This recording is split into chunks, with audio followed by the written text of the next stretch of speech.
Hi friends. जैसा कि modern history में आज अंग्रेजों के आगमन में अंतिम क्लास,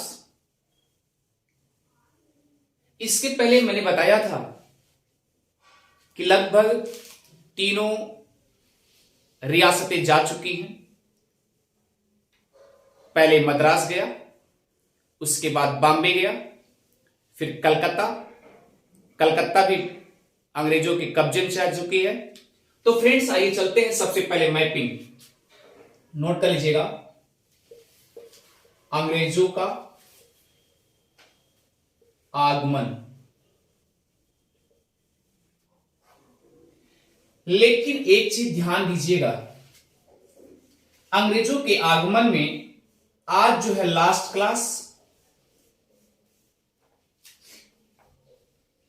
क्लास में थोड़ा सा डीपली चलेंगे।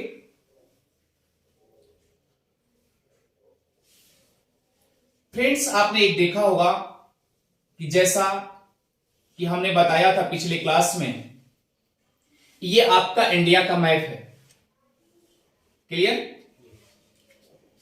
जैसा कि पिछले क्लास में मैंने बताया था कि 1707 में फारूक सियर का मृत्यु हो चुका है।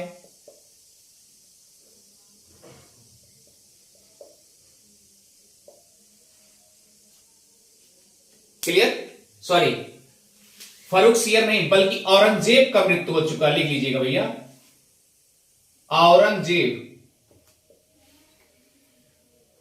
औरंगजेब का मृत्यु हो गया। 1707 में उसकी डेथ हो गई, मृत्यु हो गई। अब आप सोचिए, अब एक कंडीशन समझिए, अगर 1707 में ये मर जाता है, कौन? औरंगजेब। तो कोई न कोई दारो मदार सामने वाला होगा कि नहीं होगा? उत्तराधिकारी होगा कि नहीं होगा? कोई न कोई उत्तराधिकारी होगा। भाई ये अगर ये कलकत्ता में, या आप कह सकते कलकत्ता का ये नवाब बन के आया, अगर ये मर गया तो स्वाभाविक कोई न कोई इसका उत्तराधिकारी के रूप में होना चाहिए ना जी। क्लियर? तो उत्तराधिकारी के रूप में याद रखिए एक फारूक सिखर आता है। लिखिएगा, फारूक सियर।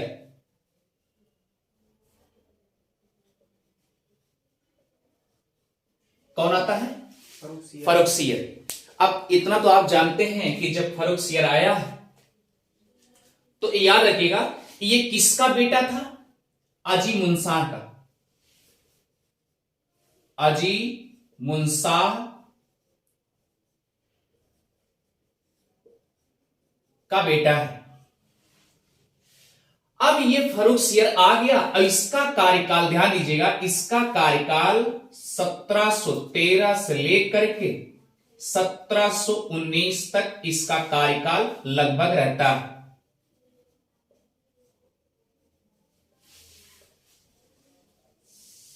तो ये बात फ्रेंड्स समझ में आ गई हुई अच्छे से। अब ये सोचिए 1713 से लेकर 1719 तक ये लगभग रहा, अपना जज्बा जमाया। क्लियर हो गया? अच्छा एक चीज बताइए, अगर ये 1713 में और 1719 में अगर ये रहा तो कुछ न कुछ अपना निर्णायक भूमिका अदा किया होगा ना। क्लियर? तो एक समय याद रखिएगा, 1715 में ईस्वी में, नोट करिए, इसके दरबार में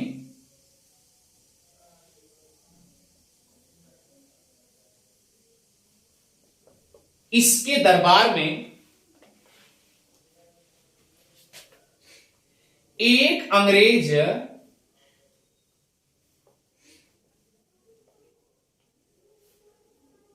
ब्रिटिश अधिकारी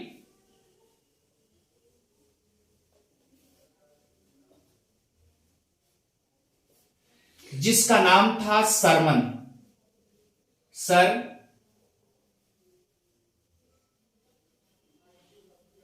था। कौन था? सरमन। एक ब्रिटिश अधिकारी है।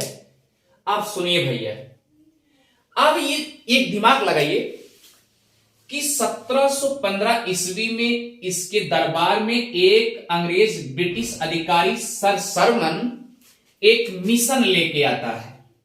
क्या लेके आता है? मिशन। मिशन यहां पर योजना बना के आता है। अब सोचिए प्यारे, अगर योजना बना के आया है भैया, योजना क्या बनाया है? क्योंकि याद रखिएगा, योजना ये बनाता है कि उस समय ऐसी कंडीशन थी, फर्रुखसियर को जबरदस्त फोड़ा हो गया था। फोड़ा ऐसे जो आप जानते हैं ना, घाव जैसा होता है। अब इतना जबरदस्त फोड़ा हो गया था। किसको हुआ था? फर्रुखसियर को। किसको हुआ था? फर्रुखसियर को फोड़ा हो गया था। अब वो भी कैसा था? प्राण घातक था, यानी मृत्यु के कगार पे है कि नहीं है, मर जाएगा जी। क्लियर हो गया? अब भैया ये जो सर सरमन आया मिशन ले करके, ये अंग्रेज था ये। अब सोचे, ये सोच लिया, सर सरमन सोच लिया कि हम भारत चले पहले, अब भारत चल करके फर्रुखसियर का जो फोड़ा हुआ है, घाव हुआ है, उसका इलाज कर दे। अब अगर इलाज कर देंगे तो स्वाभाविक सी बात, तो हमको क्या करेगा, कुछ न कुछ अगर ठीक हो जाएगा तो खुश होकर के हमको बंगाल में कुछ दे सकता। बात समझ रहे हैं? ये किसने सोचा? फर्रुखसियर ने, अरे सॉरी, सरमन ने सोचा फर्रुखसियर के बारे में। क्लियर हो गया? सर सरमन मिशन लेके आया और अपने साथ साथ एक डॉक्टर लेके आया। नोट कर लीजिएगा, उसी के दरबार में लेके आता है, फर्रुखसियर के दरबार लेके आता है। और वह डॉक्टर, नोट करिए, डॉक्टर हैमिल्टन थे, जो कि सर्जन थे।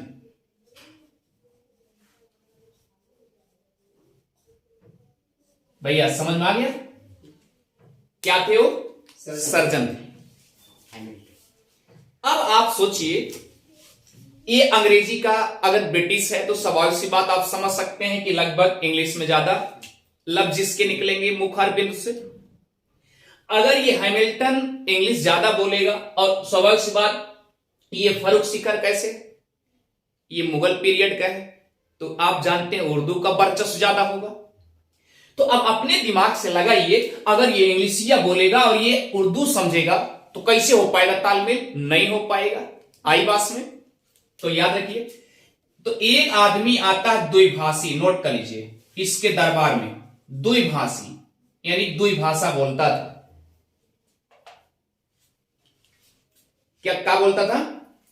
दो भाषा बोलता था। ये बात समझ गई? अब आगे देखिए, द्विभाषा बोलता था, जिसका नाम था ख्वाजा सुपुर्द।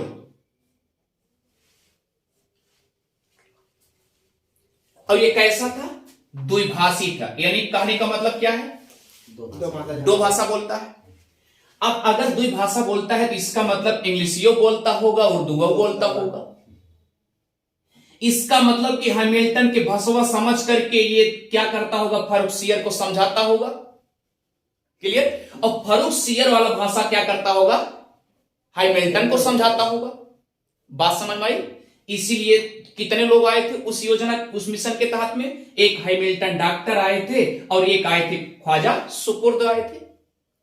फैक्ट टू फैक्ट मिल रहा है जी। अब आगे देखिए, हुआ क्या कंडीशन, ये डॉक्टर महोदय, डॉक्टर हैमिल्टन, इन्होंने क्या किया, जो फर्रुखसियर को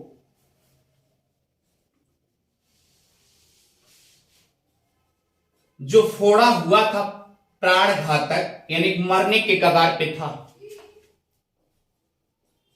जो फोड़ा हुआ था प्राण घातक, इधर लिख दें,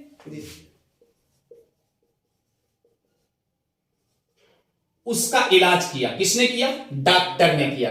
डॉक्टर क्या क्या नाम था? हैमिल्टन। क्लियर? डॉक्टर हैमिल्टन महोदय इन्होंने क्या किया, डायरेक्ट ऑपरेशन कर दिया। क्लियर, क्या कर दिया, ऑपरेशन। और सुनिए, ऑपरेशन करने के बाद इत्तेफाक से फर्रुखसियर जो है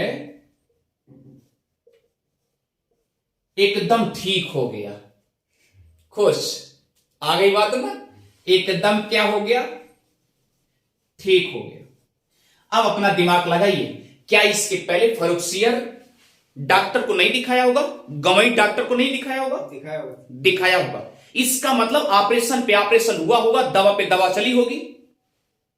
तो जब ऐसी विपदा की घड़ी आती है तो क्या होता है, वह घाव गंभीर बनता जाता है। एक तो टेंशन है शासन काल चलाने का, और अगला टेंशन घाव बना हुआ है, और घाव कैसा है, प्राणघातक। क्लियर। तो जब ये ठीक हो गया, एकदम फर्रुखसियर ठीक हो गया भैया, तो क्या करेगा, अब कहते नहीं ठीक है, अब तो हम तो चंगा हो गए हैं, एकदम ठीक हो गए। और जब वो ठीक हो गया तो खुश हो गया, किसके ऊपर ठीक हो गया, सरमन के ऊपर। क्योंकि उसके सरमन ने तो लिया के आए थे, लेवा के आए थे जी। सरमन के ऊपर एकदम खुश। और सरमन ने क्या किया, अब वो कहा यूं मस्त, जो मैं चाहा वही हुआ, मैं तो वही चाह रहा था कि अब ऐसा कंडीशन आ गया है, फर्रुखसियर मरने वाला, क्योंकि औरंगजेब के बाद यही था। क्लियर, इतनी बात समझ बोले ना जी। तो ये सरमन के ऊपर जब ये खुश हो गया तो क्या कहता है फर्रुखसियर, ए सरमन जरा ध्यान दीजिएगा, सरमन मैं आपके ऊपर बहुत खुश हूं, और मन चाहा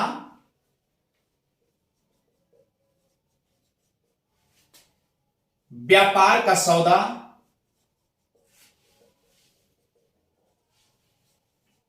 ले सकते हो। इन्होंने कह दिया, किसने कहा, फर्रुखसियर ने कहा, किससे कहा, सरमन से। ये बात समझ गई।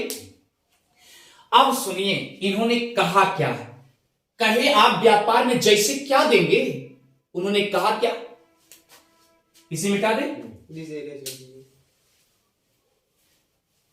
व्यापार में मुझे क्या देंगे बताइए, आप क्या दे सकते हैं, इनाम क्या दे सकते हैं, आपके पास क्या है। तो उन्होंने कहा अच्छा ये बात है, तो लीजिए फिर। उन्होंने दिया क्या, जरा ध्यान दीजिएगा। उन्होंने कहा ऐसा है, जो बंगाल है, बंगाल, बिहार और उड़ीसा।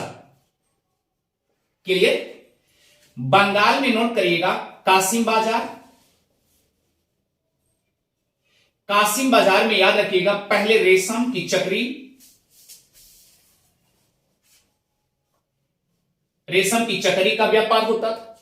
रेशम की चक्री, अरे जो रेशम धगवा बना जाते थे, धगवा बना के इसे बनाते नहीं, ऐसे गोल गोल चक्कर जैसे होता रेशम बनाते, उससे बनाते नहीं, देखे नहीं यहां।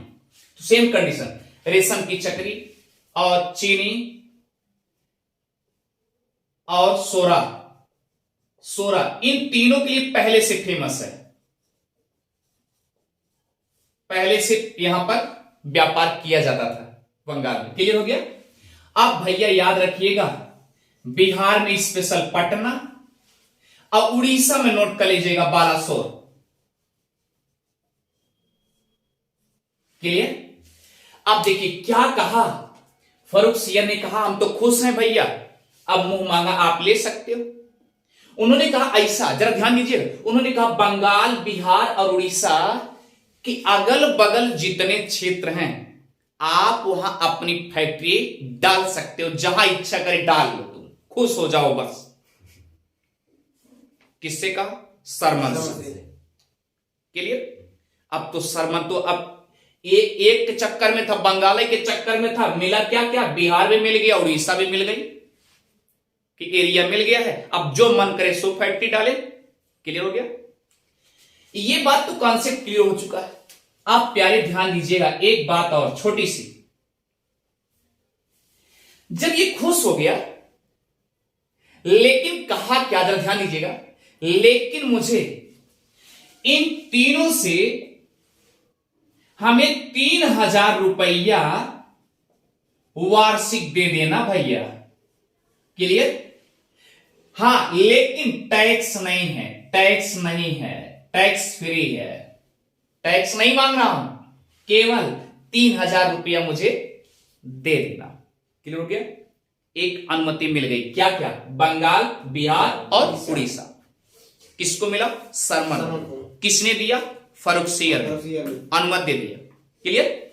दूसरा क्या हुआ? ऑर्डर देखिए, दूसरा आदेश क्या हुआ, आगे देखिए।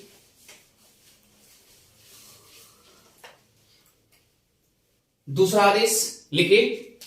दूसरा आदेश, दूसरे आदेश में 10,000 रुपया, 10,000 रुपया वार्षिक रूप से, नोट करते जाइए, सूरत में व्यापार की अनुमति दे दिए। लेकिन आप सोचिए भैया, इसका मतलब वो कहे, ध्यान दीजिए क्या कहे, कहे ऐसा है, इधर तो हम बंगाल दे ही चुके हैं, बिहार दे ही चुके हैं, उड़ीसा दे ही चुके हैं, आप ऐसा करो ना, हमको 10,000 रुपया वार्षिक रूप में सूरत दे दिए, जहां मन करे तहां व्यापार कर लीजिए। अब बताइए, सूरत भी गया। यही है, कहते नहीं, प्रेम मतलब होता है समर्पण। यह अगर डॉक्टर हैमिल्टन इतना बढ़िया काम ना किया होता तो शायद खुशियों का जश्न ना मनाया जाता, और वह खुशी एकदम सब कुछ खुशी प्रेम समर्पण में संलिप्त हो गई। क्लियर? फर्रुखसियर भाई, फर्रुखसियर ऊपर जाने वाला था लेकिन बच गए, और बच गया प्राण से बेटर कौन हो सकता भाई। क्लियर? Concept clear? तो दे दिया। और उसके बाद तीसरे नंबर पे नोट करिए, तीसरे नंबर पे अनुमति क्या मिली? तीसरे नंबर पे अनुमति क्या दिए फर्रुखसियर जी? ध्यान दीजिएगा, इन्होंने कहा ऐसा है, जो मुंबई शहरिया में, यानी मुंबई शहर में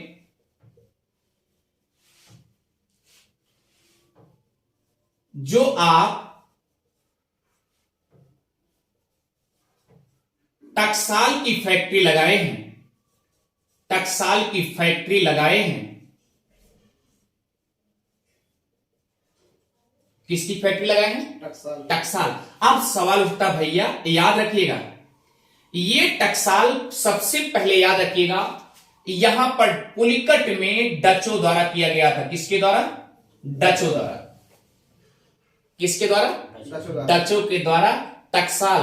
और वहां पर अच्छी बताओ, ये जो टकसलवा है, टकसाल, सोने का सिक्का वहां पर ढलाया जाता था। अच्छा बताइए, इतनी महंगी महंगी चीज अगर कोई ढलाएगा तो आप समझ सकते हैं ना, इसका मतलब पहरेदार भी होगा, और अगर पहरेदार होगा तो इसका मतलब पहरेदारी करने वाला सैनिक होगा, और उसके पास हथियार भी होगा भाई जी। और हथियार होगा तो इसका मतलब घेराबंदी होगा, और अगर घेराबंदी है तो इसका मतलब दुर्ग है। It is clear? इसका मतलब डचों द्वारा दुर्ग बनाया गया पुलिकट में। तो इन सबका जो डचों का था, वो सोने का सिक्का की ढलाई होती थी। किसकी ढलाई होती थी? सोने की। लेकिन ये ध्यान दीजिएगा, अंग्रेजों द्वारा जो टकसाल बनाए जाते थे, हेलो भैया जी, जो अंग्रेजों द्वारा जो टकसाल बनाए जाते थे, और चांदी, नोट कर लीजिएगा, चांदी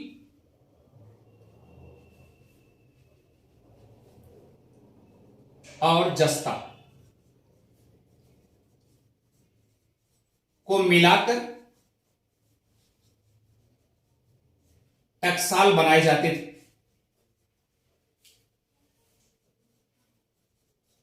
कहां पे? मुंबई शहर में। क्लियर? अब देखिए क्या कर रहे हैं, जरा ध्यान दीजिएगा। क्लियर? क्या कहे फर्रुखसियर?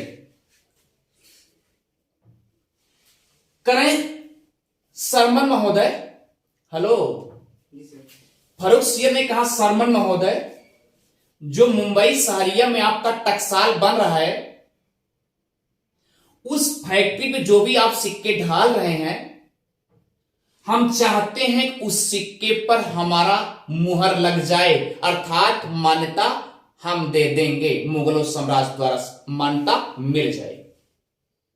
अच्छा ये बताइए अजय भैया, अगर आपके घर में फैक्ट्री डली है नोट छपने के लिए, अब बाबा जी कह दें ठीक है अजय, खूब खूब पैसा छापिए, तो आप बताइए कम छापेंगे, अधिक बताएंगे? अधिक छाप सकते हैं तो कम भी बता सकते हैं, आपकी चतुराई होगी। उस समय सोने में सुहागा होगा भाई, अब तो हम राजा हो गए, क्योंकि कम छाप के बता दिए, हम एडजस्ट भी कर लिए अपना, उसके बाद बचा भी लिए। होगा कि नहीं होगा जी?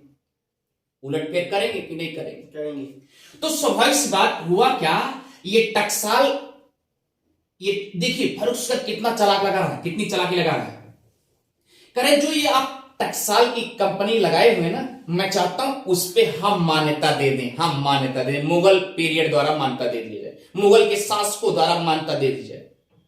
अब भैया ये सोचो, अगर मुगलों द्वारा मान्यता दे दी जाएगी, इसका मतलब इसके सिक्कों पर, किसके? जो टकसाल है, टकसाल के सिक्का पर उसका लोगो लगेगा कि नहीं लगेगा? लोगो भी लगेगा, और उसका पिक भी, मुगल शासकों का पिक भी लग सकता है। क्लियर? जी। क्या क्या कह डाला ये सब। क्लियर? तो ये मान्यता मिल गई। और याद रखिएगा, यहां पर जो ये सूरत में मुक्त व्यापार करने, तो याद रखिएगा जो यहां पर व्यापार था, ये केवल मुक्त व्यापार के लिए था, अनुमति दिए थी, मुक्त व्यापार, मुफ्त, फ्री, टैक्स और सब फ्री एकदम, खाली लेकिन 10,000 रुपया दे दिए। इतनी बात समझ गई? चलिए आगे लिखिए फटाक से, जल्दी करिए। चले, समझ आ रहा है जी? आप देखिए भैया,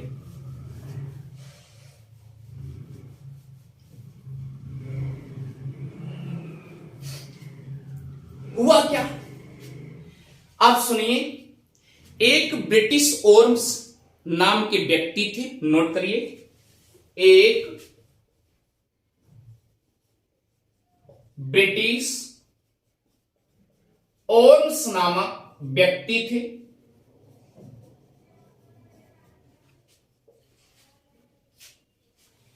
इन्होंने कहा क्या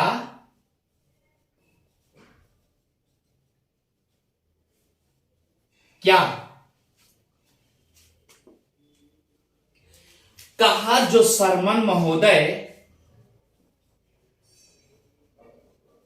जो शर्मन जी ब्रिटिश अधिकारी थे जी।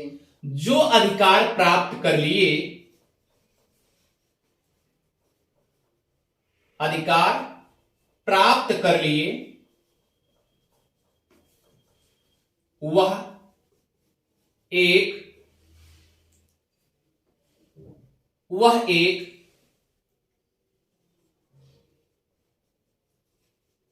मैग्ना कार्टा के समान था, मैग्ना कार्टा के समान है, ऐसे लिखिए।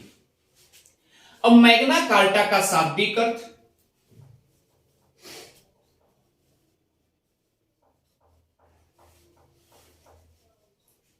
शाब्दिक अर्थ महाअधिकार पत्र होता है,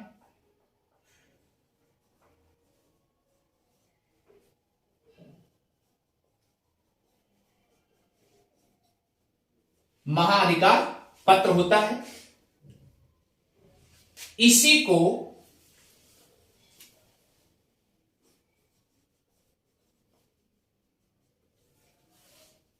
मैग्ना कार्टा ओल्स जी कह दिए। समझ में आ रहा है फ्रेंड्स? जी सर। भैया अच्छे से आ रहा है? Okay sir. अच्छा एक चीज मुझे बताइए, हेलो, अब सवाल उठता है, ये भी कहे, ध्यान दीजिए, ओल्स महोदय ये भी कहे कि जोवन ये मैग्ना कार्टा है, ये सरमन महोदय द्वितीय मैग्ना कार्टा के रूप में पा गए। नोट कर लीजिए, द्वितीय मैग्ना कार्टा के रूप में पा गए। क्लियर? अब सवाल उठता है पहला मैग्ना कार्टा कब मिला था या किसके द्वारा दिया गया था? क्लियर? जी सर। मिटा दे इसे। जी सर।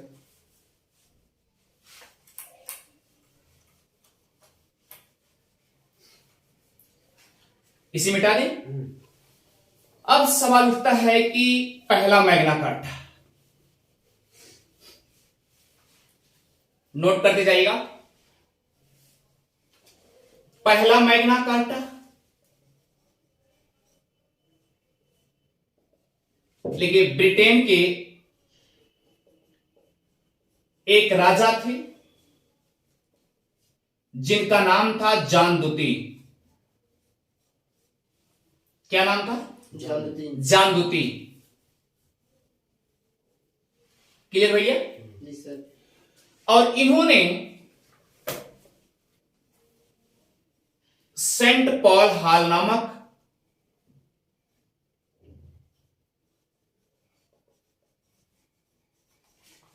स्थान, ऐसे लिखिए, सेंट पॉल हॉल नामक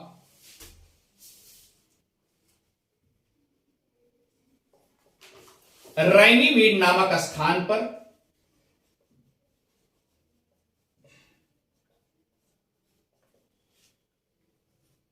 पहला महाअधिकार पत्र या मैग्ना कार्टा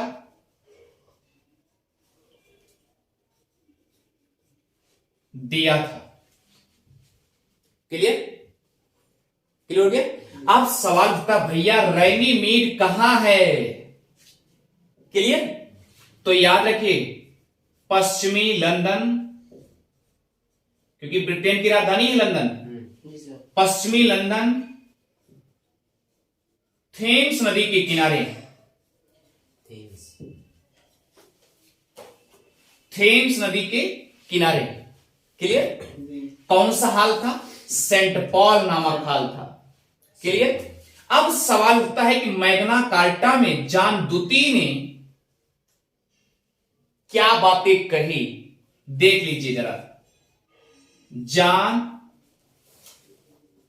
द्वितीय, नोट कर लीजिए 1215 में, ये सब बातें जो हो रही हैं नोट कर लीजिए 1215 ईस्वी में। कब? 1215 ईस्वी में ये कहानी। अब डेट भी लिखना चाहेंगे तो डेट वो बता देंगे 15 जून, लेकिन डेट बहुत मायने नहीं रखता, बस ईस्वी लिख लीजिए बस। क्लियर? जी सर। अब सवाल उठता है जॉन द्वितीय 1215 ईस्वी में,